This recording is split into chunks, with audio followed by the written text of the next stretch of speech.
हमें वोट के लिए बरगलाया गया, बड़बोले भाषण और झूठे वादों से। अरे मोदी जी तो बरगलाने वाले हैं, कब अच्छे दिन आने वाले हैं, कब अच्छे दिन आने वाले हैं।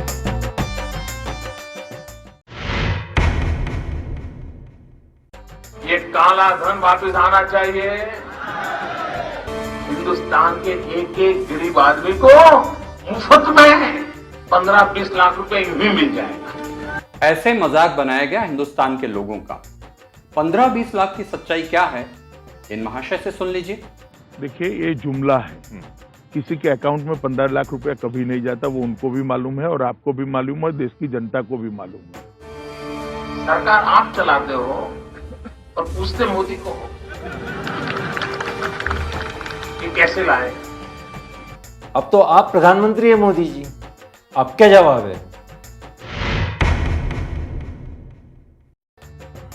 हमने कहा है कि हम सरकार में आएंगे तो किसान को जो लागत लगती है खेती करने में, उसका जो इनपुट कॉस्ट है,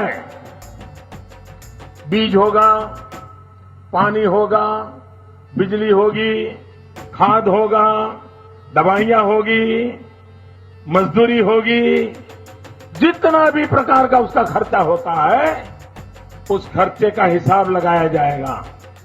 उसके ऊपर 50% मुनाफा जोड़ दिया जाएगा और जो बनेगा वो सपोर्ट प्राइस होगी। अब वचन नहीं, चुनावी प्रवचन थे ही। वोट लेने के बाद सुप्रीम कोर्ट में जाकर कहते हैं कि ऐसा सपोर्ट प्राइस नहीं दिया जा सकता। किसान विरोधी है ये नरेंद्र मोदी। भूमि का जहां तक प्रश्न है, इसके साथ किसान का भावनात्मक रिश्ता भी जुड़ा हुआ है, भूमि के साथ उसका एक सांस्कृतिक रिश्ता भी जुड़ा हुआ है। हमारा यह मानना है कि कृषि योग्य भूमि जब तक किसान सहमति न दे, तब तक किसी भी सूरत पे उसका अधिग्रहण नहीं होना चाहिए।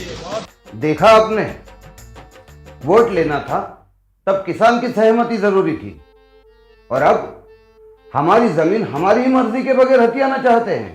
यही नहीं, जब हताश किसान मजबूर होकर अपना जीवन समाप्त कर लेता है तो सुनिए ये बीजेपी के मंत्री क्या कहते हैं।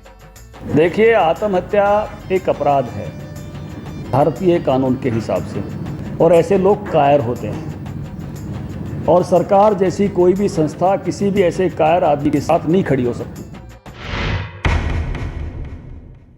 उन्होंने देश में जिस प्रकार से पेट्रोल के दाम बढ़ा दिए,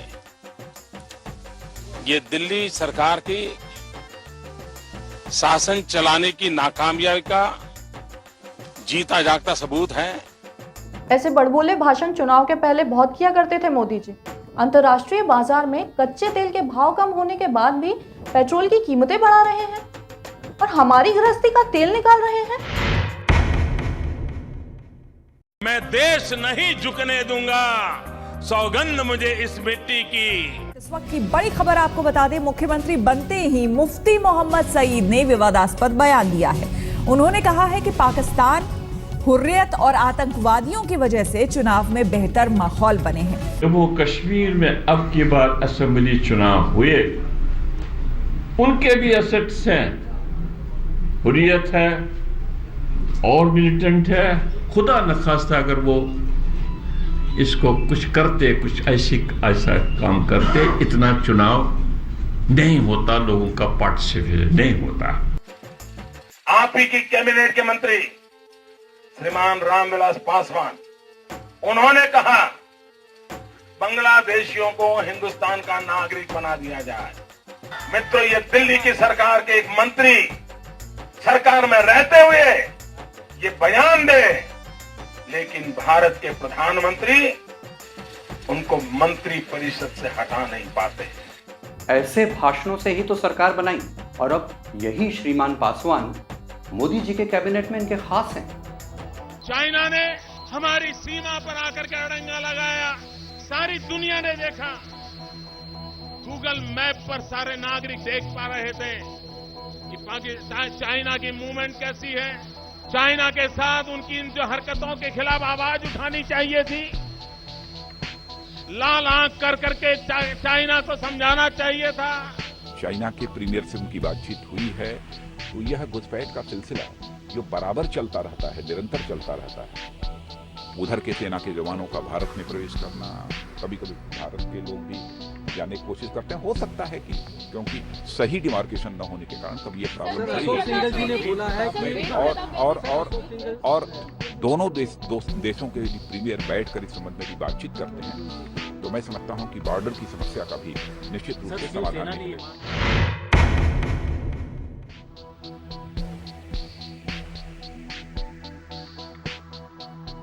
वित्त मंत्री ने रेल किराया बढ़ाने को सही ठहराया है। What the present minister has done is, he was faced with a Hobson's choice. He allows the railways to continue to bleed, and then hides behind some fact and says, I won't raise the fare. And we reach a situation a few months down the road that railways is unable to operate. Does he follow the weak-kneed policies of his predecessors?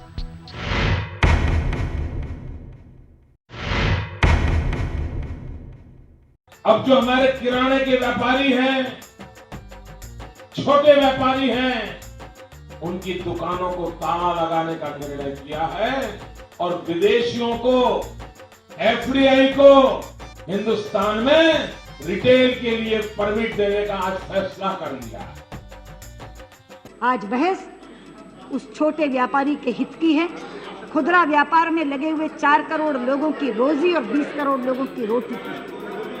किसान के हित में, छोटे व्यापारी के हित में, गरीब के हित में, ये बड़े मैकडोनल्ड और टैक्सिको के हित में नहीं, ये बड़े वॉलमार्ट और टेस्को के हित में नहीं, बल्कि हिंदुस्तान के आम आदमी के हित में। आप बटन दबाइए यस का और इस प्रस्ताव का समर्थन करिए, एफडीआई को गिरा दीजिए। मल्टी ब्रांड में एफडीआई लाना, भारतीय जनता पार्टी इसका पूर्ण रूप से विरोध करती है। But almost a year in power, Modi Sarkar has done a complete U-turn.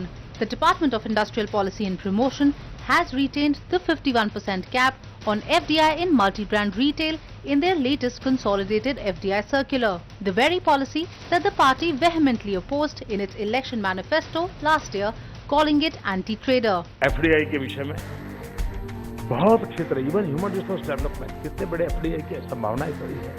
सारी दुनिया को लगता है यार हिंदुस्तान एक बहुत बड़ा अवसर है,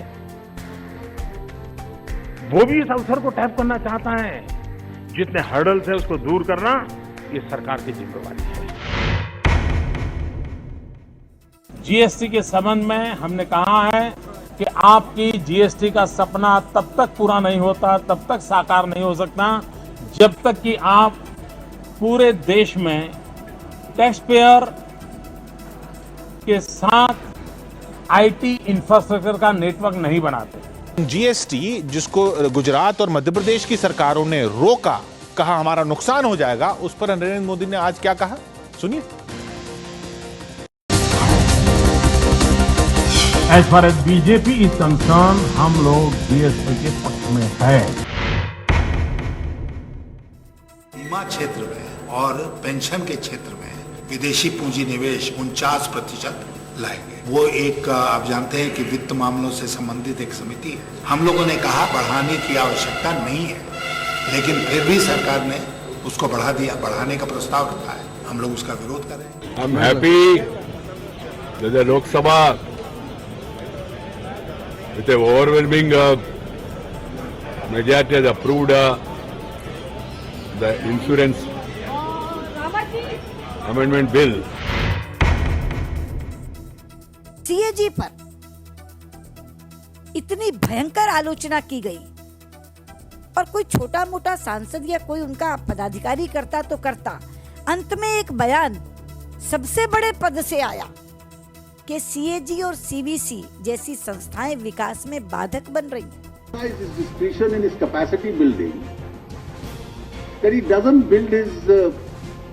Capacity in such a manner that he find out something which may not exist. He doesn't have to sensationalize.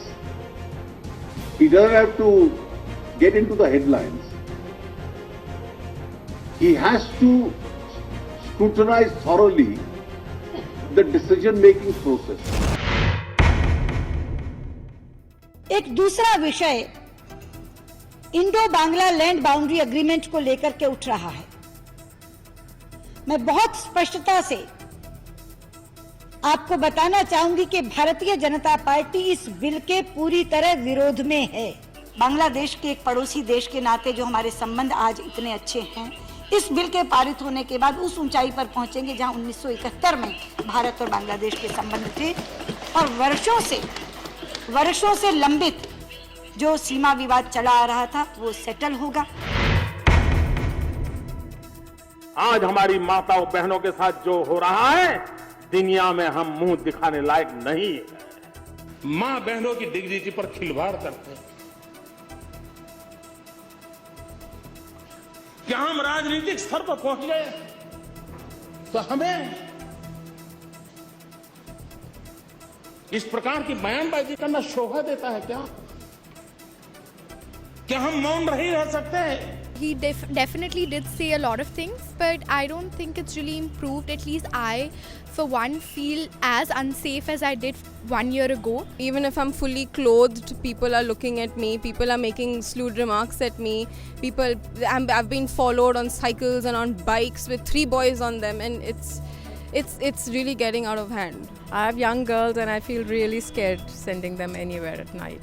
अरे मोदी जी तो बरगलाने वाले हैं, कब अच्छे दिन आने वाले हैं, कब अच्छे दिन आने वाले हैं।